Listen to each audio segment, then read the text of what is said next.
America ने अपने शहीदों की संख्या 18 से घटाकर 14 कर ली है। यूएस के हमले में 4 ईरानी भी मारे गए हैं। लगातार 13 दिन हो गए हैं ईरान और अमेरिका के बीच में युद्ध जो शुरू हुआ है सीज़फायर खत्म होने के बाद, और एक दूसरे पर वार पलटवार जारी है। क्या ये युद्ध खत्म होगा या एक बार फिर से उसी तरह का दौर देखना पड़ेगा जैसा पिछले 1 महीने से ज़्यादा का युद्ध चल रहा था। नमस्कार, आप देख रहे हैं न्यूज़ 18। मैं हूं आपके साथ श्रुति श्रीवास्तव।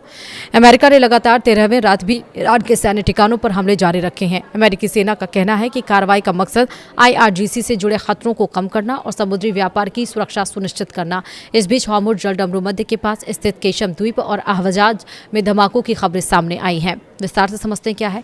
दरअसल पश्चिम एशिया में तनाव थमने का नाम नहीं ले रहा है। अमेरिका ने लगातार 13वीं रात भी ईरान के सैन्य ठिकानों पर हमले किए, जबकि हॉर्मुज़ जलडमरू मध्य के पास धमाकों की आवाज़ें सुनी गईं। इसी बीच राष्ट्रपति डोनाल्ड ट्रंप ने साफ कहा है कि ईरान अभी समझौते के लिए तैयार नहीं है और उसे ऐसी ही कार्रवाई की जरूरत है। जवाब में ईरान ने चेतावनी दी है कि अगर हमले जारी रहे तो अमेरिकी ठिकानों पर पहले से ज्यादा ताकतवर पलटवार किया जाएगा। वहीं अमेरिकी सेना की सेंट्रल कमांड सेंटकॉम ने भारतीय समय के मुताबिक सुबह 5 बजे बताया कि ईरान के सैन्य ठिकानों पर एक और दौर की कार्रवाई शुरू की गई है। यह लगातार 13वीं रात है जब अमेरिकी बल ईरान से जुड़े सैन्य टारगेट्स पर हमले कर रहे हैं। अमेरिका का कहना है कि इन हमलों का उद्देश्य इस्लामिक रिवॉल्यूशनरी गार्ड कॉर्प्स यानी कि IRGC से जुड़े खतरों को कम करना है और अंतर्राष्ट्रीय समुद्री व्यापार की सुरक्षा सुनिश्चित करना है। इधर ईरान से सामने आ रही रिपोर्ट के मुताबिक हॉर्मुज़ जलडमरू मध्य के पास स्थित रणनीतिक केशम द्वीप पर कई धमाकों की आवाज़ें सुनी गई हैं। अहवाज शहर में भी विस्फोट होने की शुरुआती खबरें हैं। कुछ स्थानीय रिपोर्टों में केशम के ऊपर उड़ रही एक संदिग्ध वस्तु को मार गिराने का दावा भी किया गया है। हालांकि इसकी आधिकारिक पुष्टि नहीं हुई है। ट्रंप का सख्त संदेश भी सामने आया है। व्हाइट हाउस में एक कार्यक्रम के दरमियान राष्ट्रपति डोनाल्ड ट्रंप ने कहा, अमेरिका ईरान के खिलाफ अभियान में बेहद अच्छा प्रदर्शन कर रहा है। उन्होंने भी कहा कि ईरान बातचीत करना चाहता है लेकिन अभी किसी समझौते के लिए तैयार नहीं है। ट्रंप ने दोहराया है कि ईरान को किसी भी कीमत पर परमाणु हथियार हासिल नहीं करने दिया जाएगा।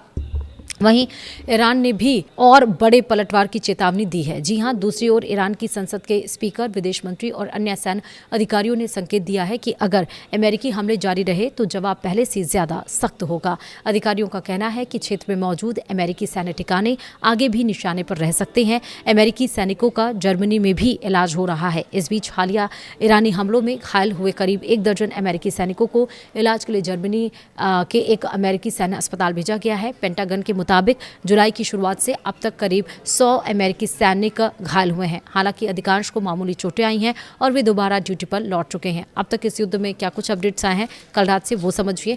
अमेरिकी रक्षा विभाग यानी कि पेंटागन ने ईरान युद्ध में मारे गए अमेरिकी सैनिकों की आधिकारिक संख्या 18 से घटाकर 14 कर दी है।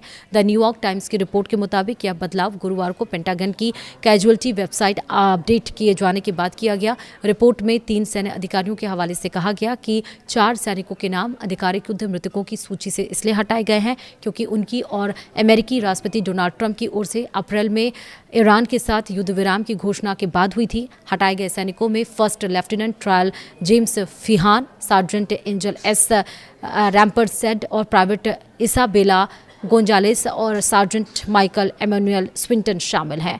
वहीं इराक और कुवैत के बीच स्थित अब्दाली बॉर्डर क्रॉसिंग पर एक ही दिन में कुछ घंटों के अंतराल पर 2 बार हमला हुआ है। यह सीमा चौकी दोनों देशों के बीच व्यापार और यात्रियों की आवाजाही के लिए सबसे अहम मानी जाती है। रिपोर्ट के अनुसार इन हमलों में कोई हताहत नहीं हुआ है, लेकिन कथित ड्रोन हमले से कुछ भौतिक नुकसान जरूर हुआ है। कुवैत के रक्षा मंत्रालय ने यह नहीं बताया है कि हमला किसने किया या ड्रोन कहां से आया। मंत्रालय ने कहा कि हमले के बाद आग लग गई थी जिस पर दमकल कर्मियों ने काबू पा लिया। मलबा इकट्ठा करने के लिए बम निरोधक टीम भी मौके पर भेजी गई है।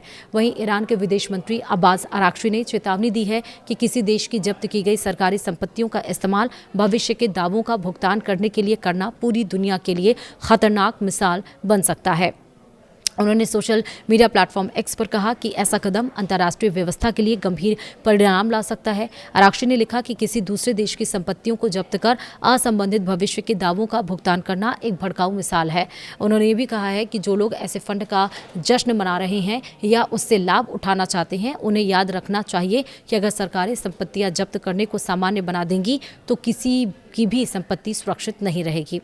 वहीं द न्यूयॉर्क टाइम्स की एक रिपोर्ट के मुताबिक ईरान ने अमेरिकी राष्ट्रपति डोनाल्ड ट्रंप के युद्ध विराम प्रस्ताव को खारिज कर दिया है। रिपोर्ट में दावा किया गया कि यह प्रस्ताव इराक के प्रधानमंत्री अली अल जायदी के जरिए तेहरान पहुंचाया गया था। यह घटनाक्रम ऐसे समय आया है जब संक्षिप्त युद्ध विराम के बाद अमेरिका और ईरान के बीच तनाव फिर बढ़ गया है। रिपोर्ट के अनुसार ईरानी और इराकी अधिकारियों ने नाम न बताने की शर्त पर कहा है कि अली अल जायदी के तेहरान दौरे के बाद गुरुवार को ईरान ने इस प्रस्ताव को अस्वीकार कर दिया। अधिकारियों का कहना है कि मध्यस्थता की यह कोशिश उस समय विफल रही जब ट्रंप ईरान के खिलाफ सैन्य कार्रवाई तेज करने की चेतावनी भी दे रहे थे। रिपोर्ट में कहा गया है कि ईरान हॉर्मुज जलजमरू मध्य पर नियंत्रण के मुद्दे को अनसुलझा छोड़ने वाली किसी अस्थायी समझौते के लिए तैयार नहीं था। वहीं रेड सी में हूती हमलों के बाद से समुद्री आपूर्ति को लेकर चिंता बढ़ गई है और चिंता जो बढ़ी है उसके बीच शुक्रवार को कच्चे तेल की कीमतों में हल्की गिरावट दर्ज की गई है, लेकिन पूरे सप्ताह के दरमियान दोनों प्रमुख बेंचमार्क में मजबूती बढ़त बना रही है। रिपोर्ट के मुताबिक इन हमलों से एक और अहम समुद्री मार्ग के प्रभावित होने की आशंका बढ़ गई है।